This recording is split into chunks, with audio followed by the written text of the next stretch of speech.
You slept a full 8 hours. You woke up before the alarm even rang. So why does your body feel like it pulled an all-nighter? Something happened while you were asleep. You're not lazy. You're not weak. And no, you didn't sleep too little.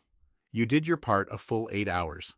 But someone slipped in while you weren't watching. Someone took the most valuable part of your sleep and left the 8-hour clock untouched, so you'd never suspect a thing. The body detective takes this case. The victim you. This case comes down to one question. Of those 8 hours in bed, how many did your body actually rest? And what ate away the rest? The first clue is a number everyone knows by heart. 8 hours sounds solid, but it's just the wrapper, and wrappers can lie. Look closer at that wrapper. 8 hours only counts how long you lay in bed. It has no idea whether you slept deeply or drifted at the surface all night. Picture a full glass. From the outside, it's full, no question. But if someone waters down what's inside, the glass still looks full, yet drinking it never quenches you. Your sleep works the same way. The clock says the 8 hours are full. But the part that truly restores you may have been thinned out until it's almost empty. So, what is that precious, watered-down part? Sleep science has a real name for it. And it's exactly what the thief came for. Before chasing the thief, a detective has to read the scene, which means understanding what a normal night of sleep actually does inside your body. On the case desk, the detective lays down 3 things: a clock, a tired face, and one question: where did the 8 hours go? You may have met this thief many times without knowing. It makes no sound. It leaves no marks. By morning, all that's left is you and that hollow exhaustion. And here's the strangest part of the case. Often the thief isn't a stranger breaking in. It's something you invite into the house yourself every single night. A little chilling, I know. But here's the good news. A thief you let in is a thief you can show out. Go out. We'll get there. First, into the scene. Let's start with the clue everyone trusts. Where did 8 hours even come from? It's not a myth. Real sleep organizations do recommend 7 to 9 hours for adults. So, this clue is genuine, not made up. Getting enough hours really does matter. Sleep too little, and you pay for it the next day. That part the science is sure about. But here's where the case gets interesting. The clue is true, and still leads us astray. Because 8 hours answers how long, never how well. Let me be honest about something. 8 hours is really an average, not a law for everyone. Some feel great on 7, some need more. Bodies simply differ. But even when you hit the right number of hours for you, that drained feeling can still show up. Which means the culprit isn't the number. It's hiding inside the number. So, what's inside those 8 hours? To know who stole it, we first need to know what was in the vault. The detective opens the scene. One night of sleep played back in slow motion. Sleep isn't one still lake all night long. It comes in loops. Your body runs through one cycle, then another, each lasting around 90 minutes. Within each loop, you sink from light, sleep, down into deep sleep, rise up into the dreaming floor. Floor, then drop again, like an elevator riding up and down a dark building. Each floor does a different job, and one floor is special, the deepest one, where your body does most of its heavy repair work. This is what the thief is hungry for. Picture this deep floor as a night repair crew. Only when the streetlights go out and the road's empty do they come out to patch what the day wore down. They can only work in quiet. This crew only works while you're deeply, quietly asleep. Wake them even briefly, even if you don't remember it, and they drop their tools and scatter. Then they have to start all over. And here's the number that made the detective pause. Across the whole 8-hour night, this deepest sleep is often only about a fifth or even less. The most precious part is the smallest slice. So, the treasure in the vault is small to begin with. Thin, easy to steal. Just a few disturbances in the night, and that 1/5 shrinks to almost nothing. There's one more important floor, the dreaming one. Up there, your mind files away the day's memories and emotions. Lose this floor, and you wake up with a head full of fog. One more honest note. That smartwatch on your wrist reporting minutes of deep sleep.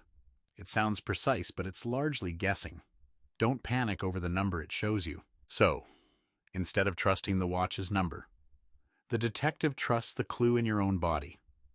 Do you wake up genuinely clear-headed? That's the real evidence. Now, we know what's in the vault. Next question. How does the thief pull it off? The answer's simple. It wakes you.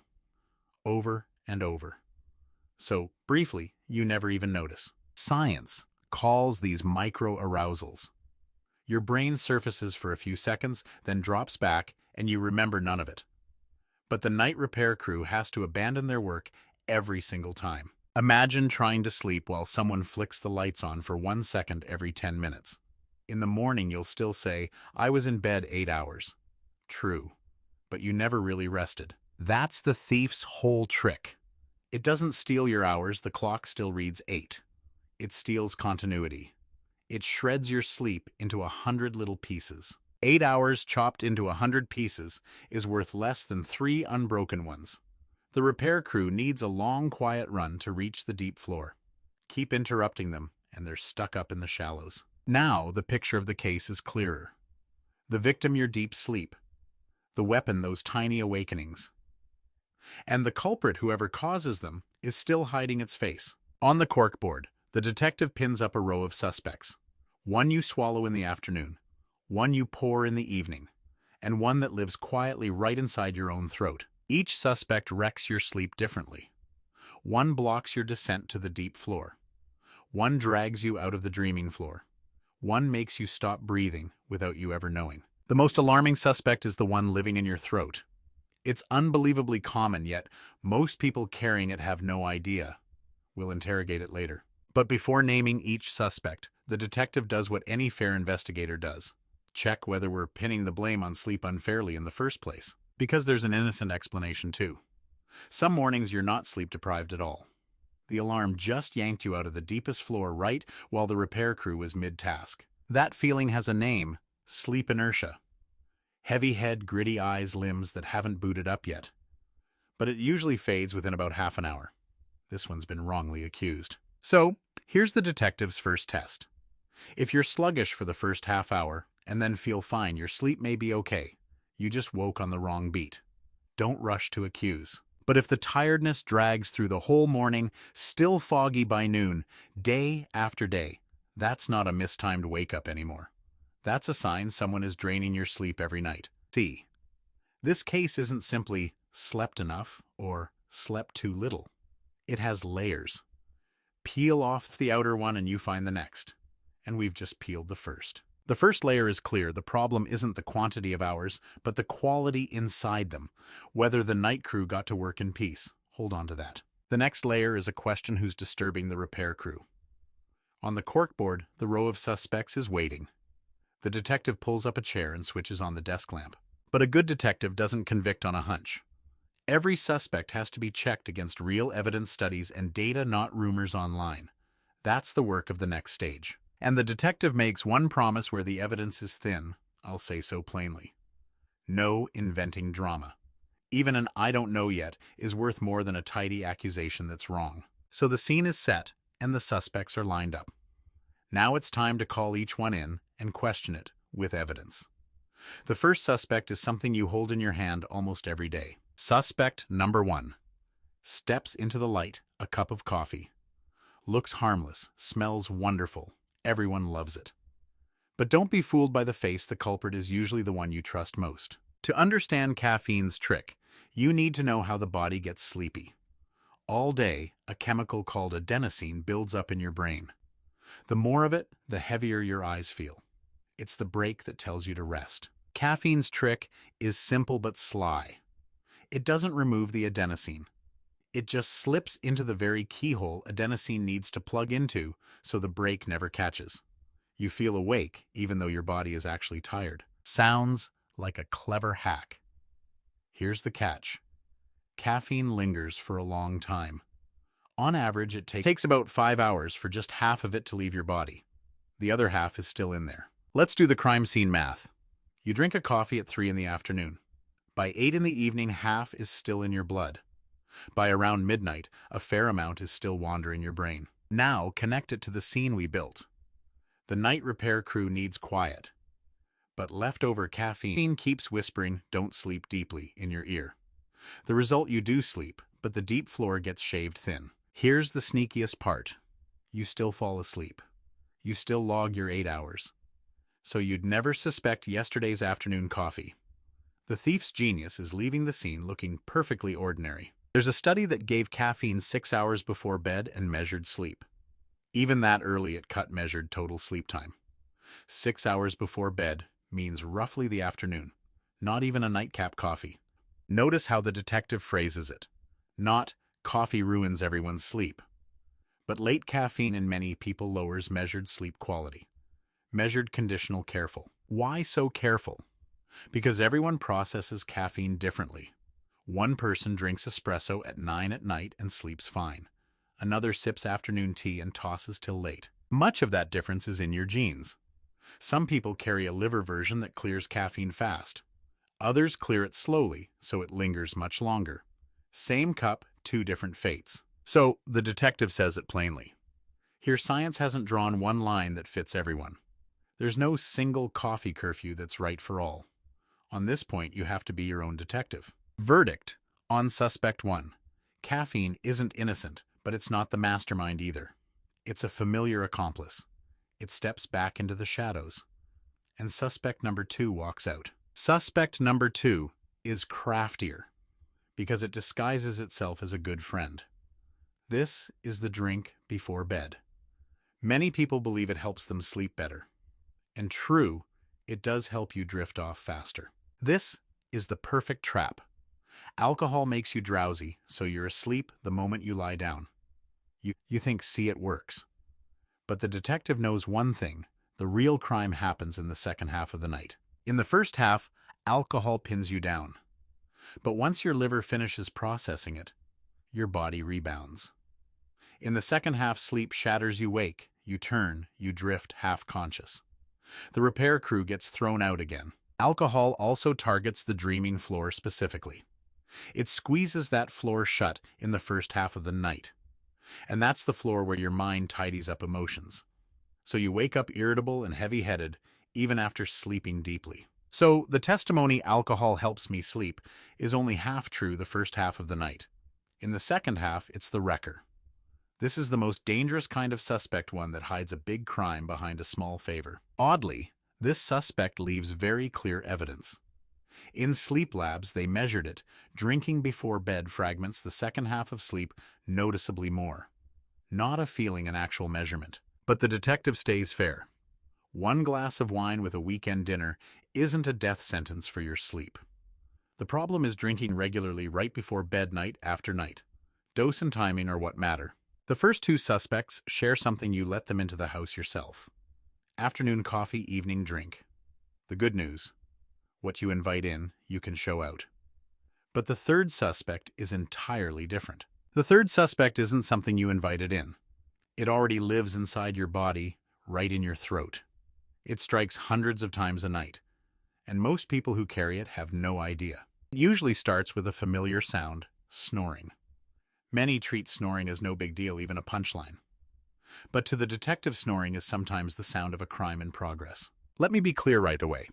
Snoring isn't always dangerous. Plenty of people snore harmlessly. The detective isn't here to scare you. But there's a kind of snoring that comes with a telltale sign, and that's when it's worth paying attention. The sign is this loud snoring, then a sudden silence of a few seconds, then a sharp gasp as if choking. In those silent seconds, the airway has collapsed. No air gets through. The body is running low on oxygen. This is exactly how the third suspect steals your sleep. Each time the airway collapses, the brain panics and jolts you awake for a few seconds to reopen it. You don't remember, but the repair crew just got kicked off the site. Now, picture this repeating. Not once or twice. In severe cases, the airway collapses and reopens, collapses and reopens up to hundreds of times in a single night. Each one kicks the repair crew back outside. This suspect's scientific name is sleep apnea. It sounds unfamiliar, but it's far from rare. And here's the number that made even the detective sit up straight over the file. A major estimate published in 2019 calculated that worldwide, around 936 million adults have some form of sleep apnea, from mild to severe. Pause a beat and let that number sink in. Nearly 1 billion people. Many of them wake up every morning drained, blaming themselves for being lazy, never knowing a thief hides in their own throat each night. Why do so many carry it unknowingly? Because the crime happens while they're most deeply asleep. The person beside them hears the snoring, but they themselves don't. They only see the aftermath, waking exhausted every morning for no clear reason. And this suspect differs from the first two in an important way.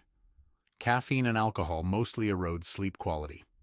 Sleep apnea, if severe and long-lasting, can also affect the heart and blood pressure. This isn't said to frighten you.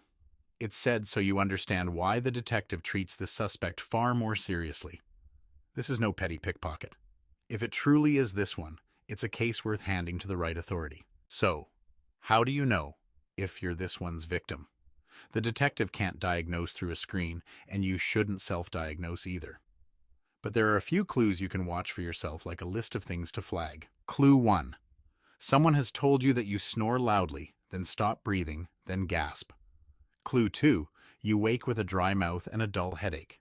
Clue 3. You're fighting sleep all day, despite sleeping enough.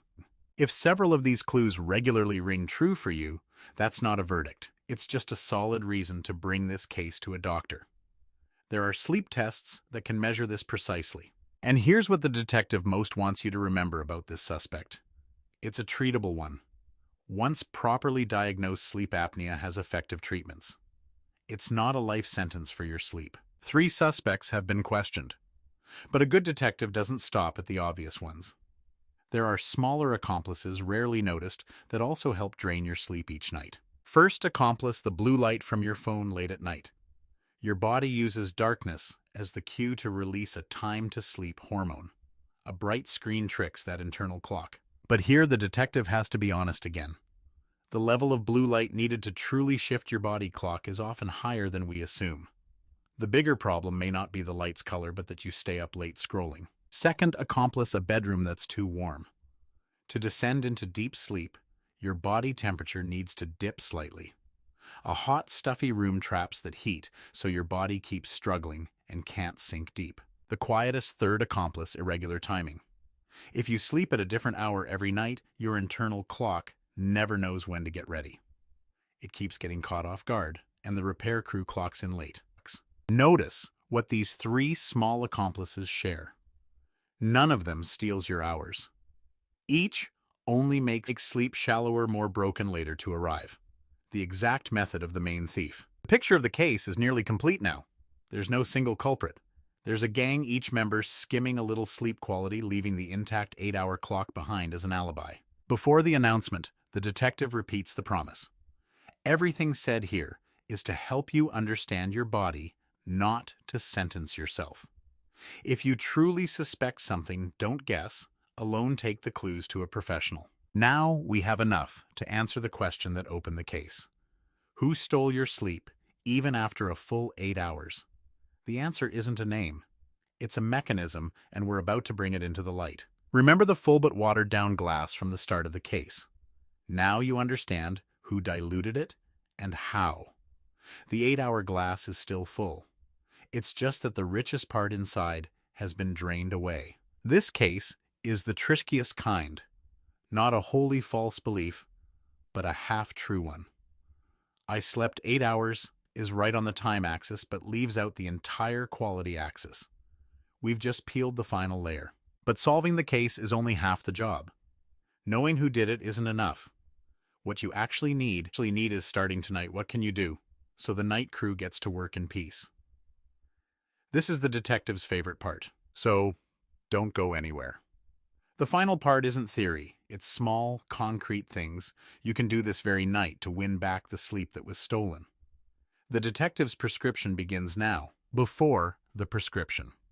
Let's state the truth of the case plainly, because doing it right starts with understanding it right. The truth isn't 8 hours is a lie. 8 hours is still good. It was just never the whole story. The truth has 2 halves, and you need both. Half 1, get enough hours. Half 2, keep those hours unbroken and deep enough. For years, everyone counted only half 1, then stood puzzled as half 2 was quietly drained. 2. So, tonight the question changes. Don't just ask, how many hours did I sleep? Ask also, did I let the repair crew work in peace? Every part of the prescription ahead circles that second question. And here's the best news of the whole case. Because most of the culprits are habits you brought in yourself. Most of the fixes are in your own hands, too. No magic needed. Just block each one a little at a time. Let's start with suspect 1, coffee. You don't have to quit coffee. You just move it earlier. Since caffeine lingers for hours, try making your last cup a morning or early afternoon one. But remember the detective's note. Everyone clears caffeine at a different speed. So this is self-investigation. For a few days, push your last cup a bit earlier. Then notice whether mornings feel clearer. Your body will confess. Suspect 2, the evening drink. Here the detective is direct if you want the second half of the night unbroken. The drink close to bedtime is the one to cut back. Not a total ban, just move it well away from lights out. Well, in its place, try a warm, non-alcoholic drink before bed. Herbal tea, warm water. It's no miracle, but it gives your mind a familiar rest is coming signal without the midnight rebound that alcohol brings. Suspect 3. The one in your throat needs an entirely different approach. This is the suspect you can't handle alone with tonight's tips.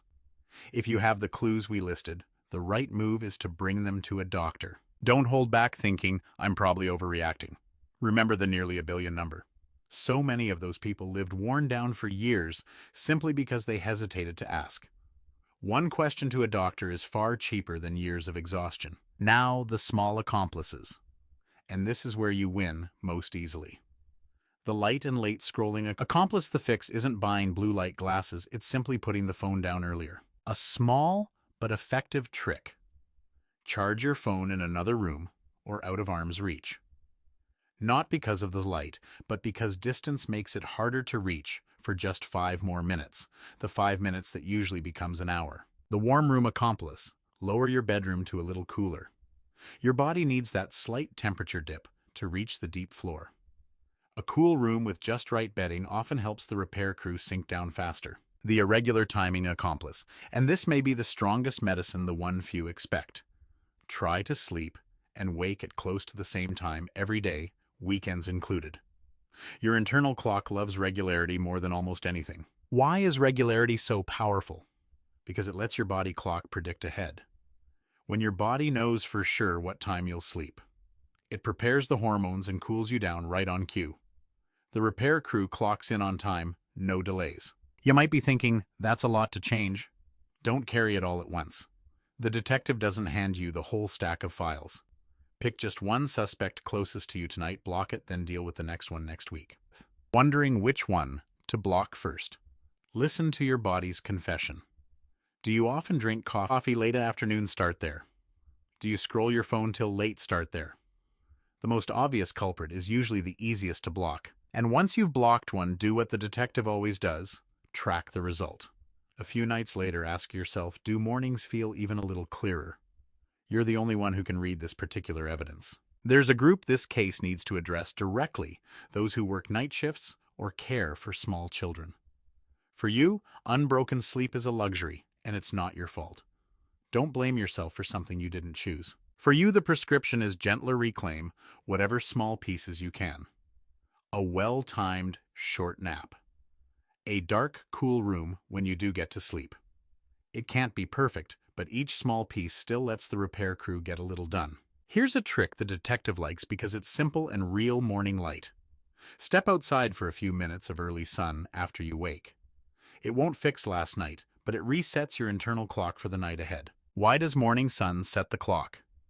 Because daylight is the strongest signal, telling your body, it's daytime now.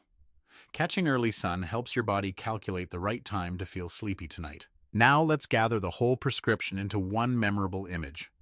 Think of your night as a work site. Your job isn't to do the repairs yourself. Your job is to clear the scene and keep it quiet so the crew can work. Clearing the scene means coffee earlier, drink away from bedtime, phone down room, cool and dark timing steady. No single step is a big deal. Together they hand the crew one quiet night to work in. And when the crew works in peace for a few nights running, what happens? The deep sleep floor thickens again. The dreaming floor is restored. The 8-hour glass this time is truly rich. You wake and feel it, oh, so this is what being rested feels like. But the detective keeps the promise of honesty to the very end. Don't expect one night to change everything. Your body needs several nights in a row for the crew to find its rhythm again. Patience here isn't a virtue, it's part of the cure. And if you've cleared the whole scene, early, coffee no late drink, cool room, steady timing, and you're still wrecked every morning, that itself is a big clue. It points toward the throat suspect that needs a doctor. See, even the prescription is part of the investigation. You try, you observe, your body answers. If it improves, you found the right culprit. If not, you've just ruled one out and narrowed the suspects. What the detective most wants you to carry isn't a single tip. It's a way of seeing. From now on, when you feel tired for no reason, you won't blame, "I'm lazy." You'll ask, "Last night who disturbed my repair crew?" That's the biggest difference. Not between sleeping a lot and sleeping a little, but between someone who blames themselves in the dark and someone who understands their body enough to ask the right question. You just became the second kind. Remember that morning at the start of the case. You opened your eyes before the alarm, yet felt like you'd been up all night. You used to think something must be wrong with you. Now you know the problem wasn't you, but what slipped in that night. So, tonight try just one thing. Pick a suspect, block it. Then go to bed with a gentle reminder to yourself tonight, "I'm leaving the repair crew in peace." That alone is a real win. One honest, important note before closing the file. These tips make sleep healthier, but they don't replace medical treatment. If something like sleep apnea is at play, small tricks aren't enough. You need the right professional. Looking back at the whole case, there's something beautiful. Your body never betrayed you. It kept trying to repair itself every night, patiently, quietly. It only needed you to clear away the disturbers so it could finish its work. So don't treat sleep as an enemy to conquer. Treat it as a loyal old friend being pestered by others. Your job isn't to force it, but to protect it. That's the whole spirit of this prescription. Before the detective closes the file, let's name the gang one last time to remember. Late caffeine. Drink near bedtime. The one in your throat. Light and late nights.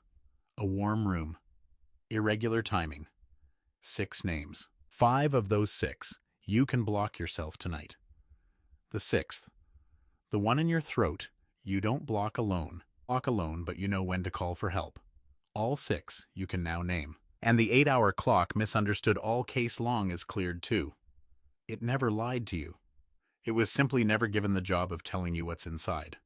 Now you have someone to tell that story yourself. One last thing to ease your mind. There's no perfect night. Some nights you'll slip and have late coffee or stay up too long. That's okay.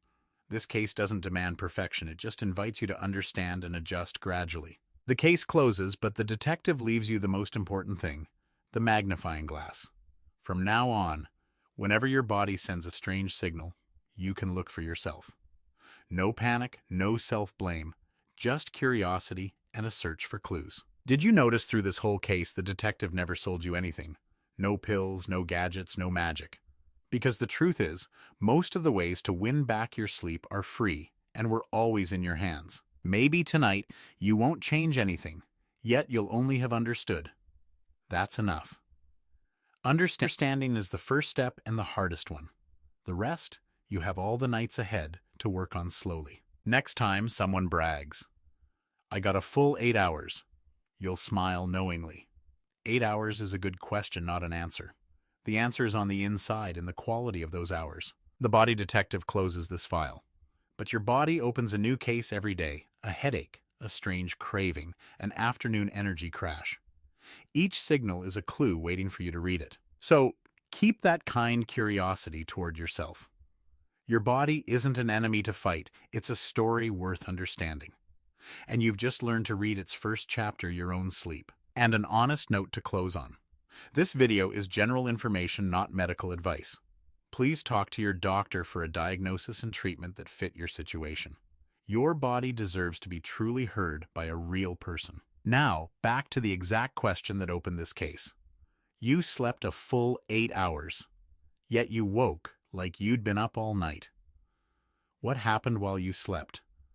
Now you have the answer, And it isn't your fault. The thief didn't steal your hours. It stole the quiet of those hours.